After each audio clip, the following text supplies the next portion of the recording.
What's going on, YouTuber? It's your boy, the UnFadingRocket here, and I'd like to welcome you guys to another episode of Rocket Rants. Now, this Rocket Rants is, I don't know how long it's going to be. I usually like to tell you how long it might be, but I actually don't know in this one. This one's out on a, it's on a subject, it is a gaming subject, but it's more about parenting and gaming. If you're a parent and you're also a video gamer, or you're a parent and you have a child who plays a lot of video games, it's your responsibility as the parent, as an adult, to tell your kid, to make sure your kid understands that what they are doing is a simulation. It's not something that they should be doing in real life. This is something that is apparent. It's common sense to any person like me. It's common sense. It occurs as common sense to me, but to other people it doesn't. But to other people, apparently it's not. I really feel like out there, people really do take their lessons from playing video games. This comes from this particular subject comes from a video that I saw about Devil May Cry 5, right? About Devil May Cry 5. Apparently, in the American version of that game, some particular scenes were edited with like blinding flashing lights rather than revealing nudity.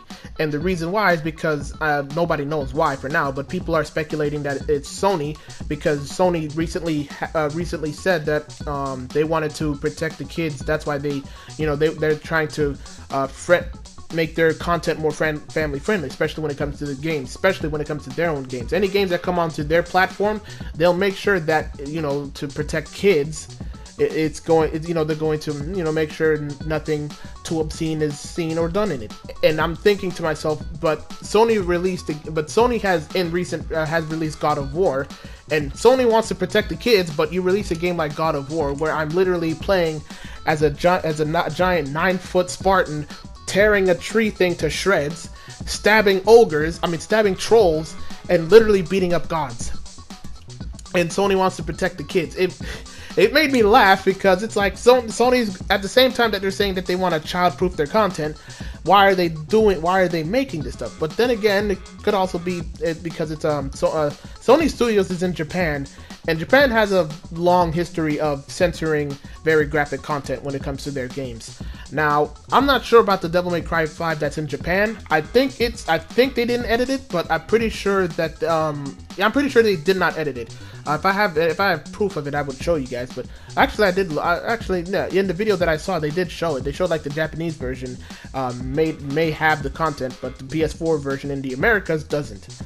And once again, it's like you allow kids nowadays all play rated M games. That's just a fact. That's something that we all gotta understand. My problem is that, what about the parents? Like, there's a lot of people who, all the media outlets. Everybody says that video game violence attributes to real world violence. The reason why there's so much violence in the world is because of video games, despite the fact that there's content proof. More and more, like every single year, there has to be at least 10 or 20 reports out there proving that video games don't cause violence, but they'll never focus on those reports. They'll only focus on the ones that are associated when an actual unfortunate mishappening happens and they find out that somebody has been playing this rated M game. For example, I think it's called the Columbine shooting. The guy, what was it? He had Halo. It was either Halo or it was Manhunt. But yeah, like they're focusing on the fact that he's playing the rated M games, but not on the research that proves that it doesn't happen.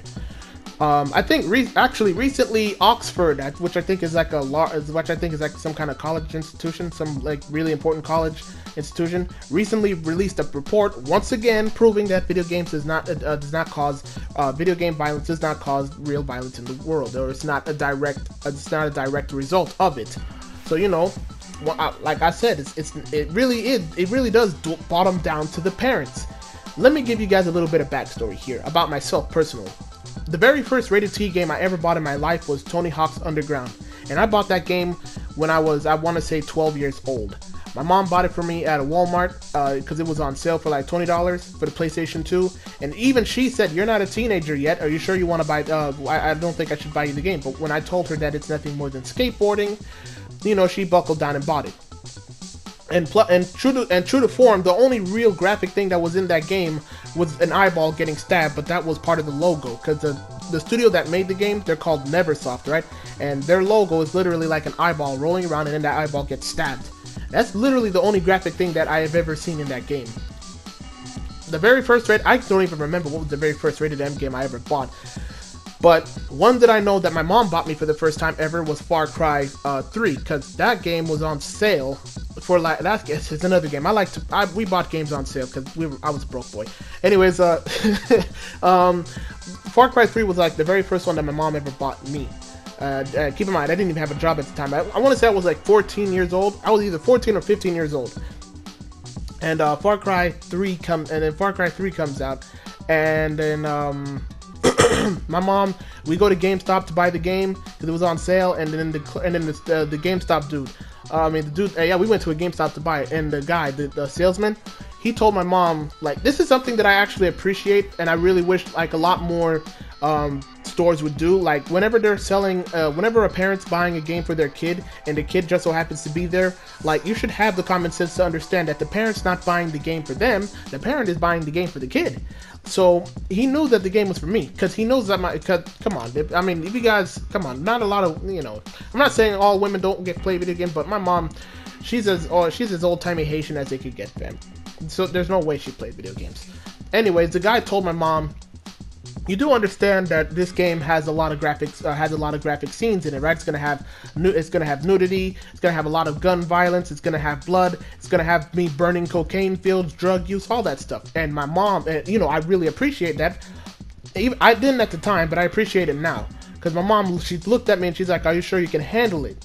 But me, I had the common sense to know this because I was raised right. I was raised to, not do drugs because it's absolutely stupid and will ruin your life.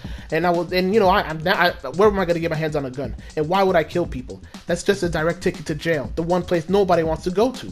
So my mom bought me the game, and, I had fun with it. It was fun. It's still one of in my top 10 favorite of all time video games. But yeah, I guess the point I'm trying to get at here is that if you're a video game parent, you really need to keep an eye on the games that your kid plays. You need to make sure that your kid understands that what they're playing is a simulation. It's not real life. You shouldn't be taking it seriously because it's a video game. I've never ever taken video games seriously to the point where I'm willing to risk bodily harm upon other people for it. Now, yes, I could get mad. Yes, I can get rage and break controllers, but that's literally it. That's the most. Breaking controllers or like hitting my TV or hitting a wall.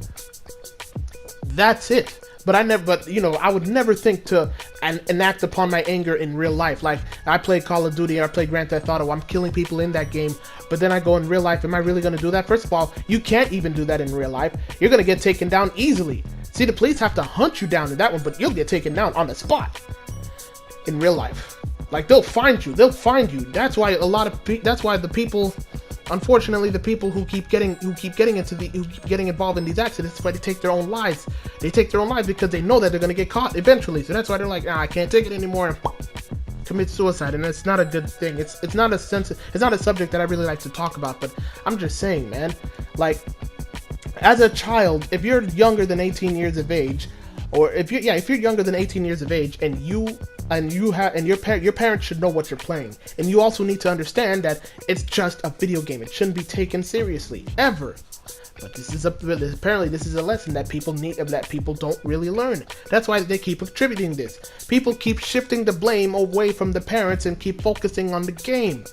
I'm personally going after the parents because the parent is the one that's buying the kid the game. So they should be the ones to understand why is it that they need to buy the kid. So I'm mumbling over my words here. They need to understand that they need to be able to understand and trust that their kid knows what they're doing when they're playing the game, and that their kid won't enact upon that stuff in real life. That's literally the only message I have for you guys today. Also this one, but this is my final message though. That was the main one, but this is a minor one. One that you shouldn't take seriously, but I just thought I'd throw it out there. Low key, but this is really low key for me. It's kind of conspiracy theory. I really think that the reason why that the media outlet is focusing on not the parents is because of the fact that the parents are the ones with the money, so they're the ones that buy the games. So in order to keep the parents to buy the games, they don't blame the parents, they blame the games. Because if you blame the games, the parents will still buy other games for their kids. But if you blame the parents aren't going to think anyway twice. They're never going to blame the children either. Children want the games. But that's just conspiracy theory. You shouldn't even take that seriously, though. But yeah, that's pretty much it for the video, you guys. I hope you enjoyed it. If you did, please make sure to hit your boy up with a like button. Hit me up with a like. Let's get this video to like at least 4 likes today.